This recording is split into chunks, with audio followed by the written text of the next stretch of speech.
Mesdames et messieurs, bonjour et soyez les bienvenus pour cette nouvelle édition de votre journal de 15 heures au sommaire de l'actualité.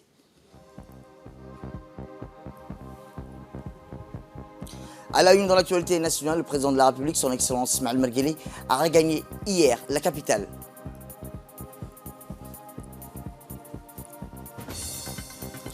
Et enfin, dans l'actualité internationale, COP26, les défenseurs de la planète ne partagent pas l'optimisme affiché par certains. C'était les titres. Merci si vous nous rejoignez. Eh bien, je vous le dis dans le titre, le président de la République, son Excellence Ismaël Mergueli, a regagné hier, en début de soirée, la capitale, à l'issue d'un séjour privé en France.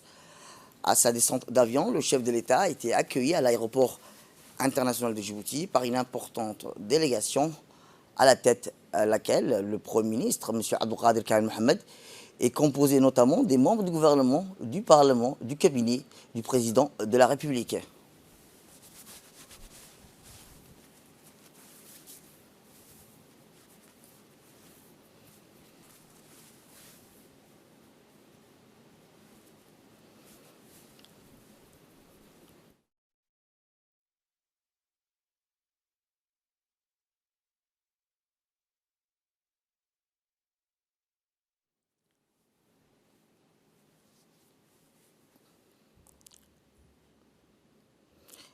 Pour rappel, à sa descente d'avion, le chef de l'État a été accueilli à l'aéroport par une importante délégation à la tête duquel le Premier ministre, M. Abdelkader Karim Mohamed, est composé notamment des membres du gouvernement, du Parlement et du cabinet du président de la République. Autre actualité nationale, santé à présent, où le ministre de la Santé, Dr Ahmed Rob El-Abdillah, a procédé au lancement de la 3e édition de la pulvérisation intradomiciliaire qui débutera dans la commune de Boulaos à cause de sa forte endémité paludique. Outre les principaux cadres du département de la santé, l'événement s'est déroulé en présence de la représentante du PNUD, Mme Fatima El-Cheikh, de la représentante de l'OMS, Dr Nahilde Van Relt.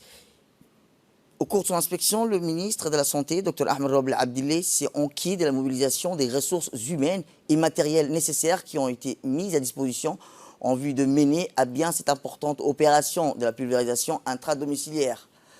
Pour rappel, le ministre a par ailleurs encouragé tous les acteurs engagés dans une action à s'approprier de cette nouvelle approche de lutte antivectorielle pour garantir le plein succès à cette opération de démoustication de grande portée.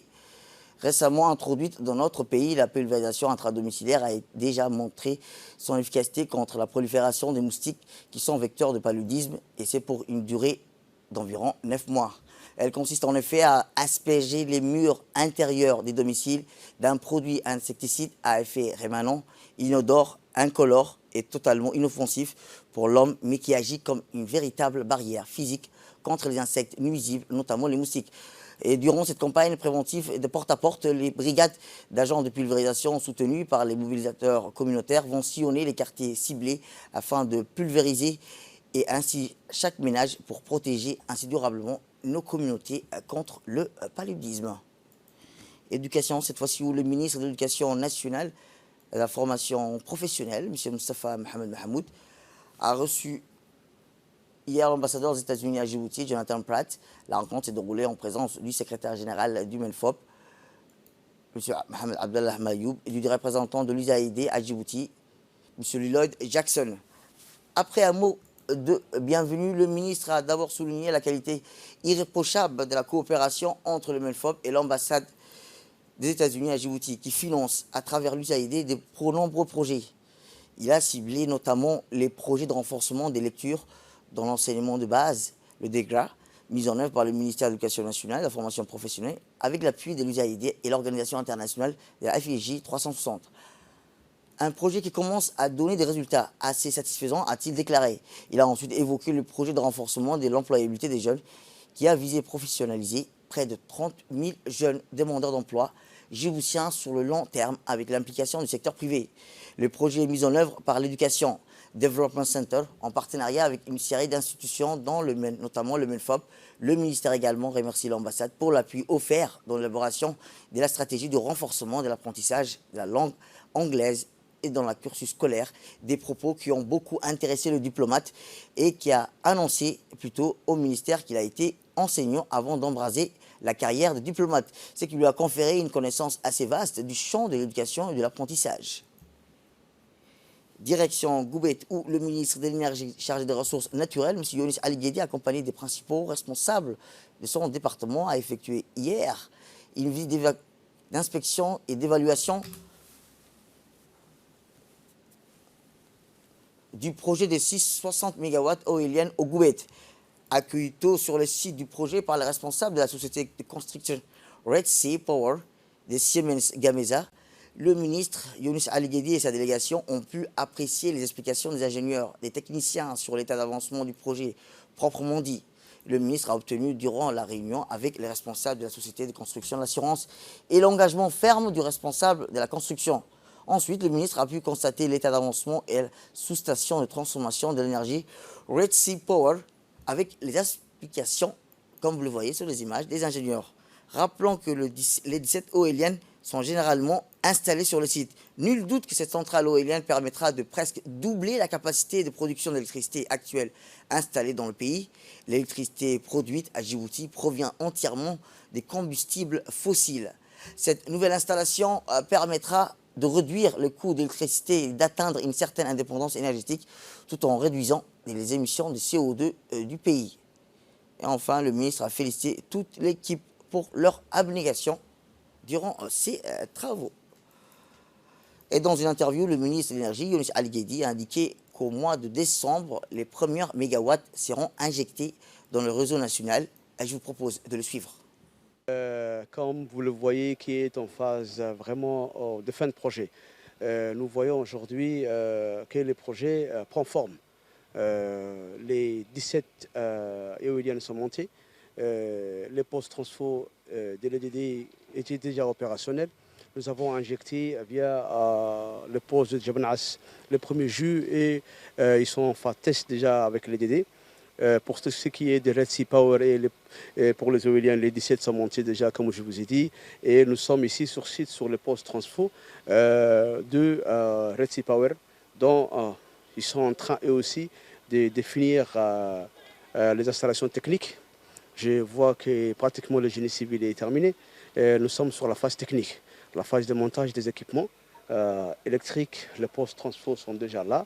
Les câblages sont en cours de montage. Les équipements dans le poste transfo ont été déjà mis. Donc nous espérons que en fin décembre, on puisse avoir le premier jus de ces méga projets éoliens. Méga projets pour nous, Djiboutiens, parce que c'est les premiers projets d'énergie renouvelable que nous réalisons dans notre pays. Et certainement, Inch'Allah, il y en aura d'autres. Et nous espérons, nous sommes optimistes pour les autres projets à arriver aussi. Mais nous sommes fiers.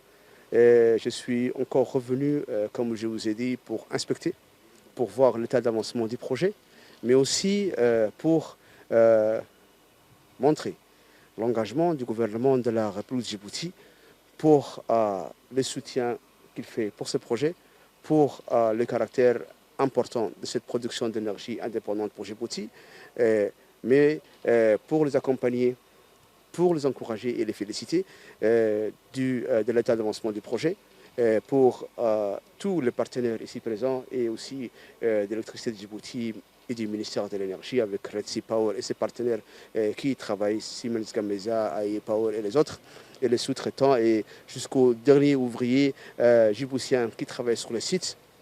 Nous sommes fiers que nos Djiboutiens puissent y travailler. Nous sommes fiers que ce projet prend fin.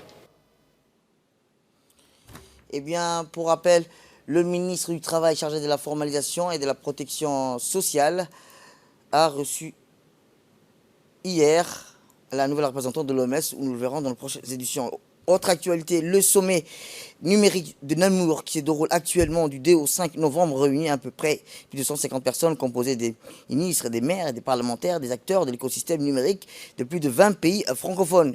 Eh bien, Djibouti, à l'instar des autres pays, y prend part avec une forte délégation menée par le ministre de la décentralisation, Qassim Haroun Ali. Cette délégation comprend également la maire de la ville de Djibouti, Mme Fatma Awal Ousmane, l'honorable député Mahmoud Moustapha Dahel, le président du conseil régional de Tadjoura, Omar Hussein, Le directeur général de l'ANCI, Moustapha Mohamed Ismail, et de la directrice de la communication du ministère de l'économie numérique, Mme Ifrah Sirid. L'objectif de ce sommet est organisé par l'Association internationale des maires francophones de la ville de Namur et d'identifier les leviers d'action en faveur d'une transition numérique à l'échelle territoriale.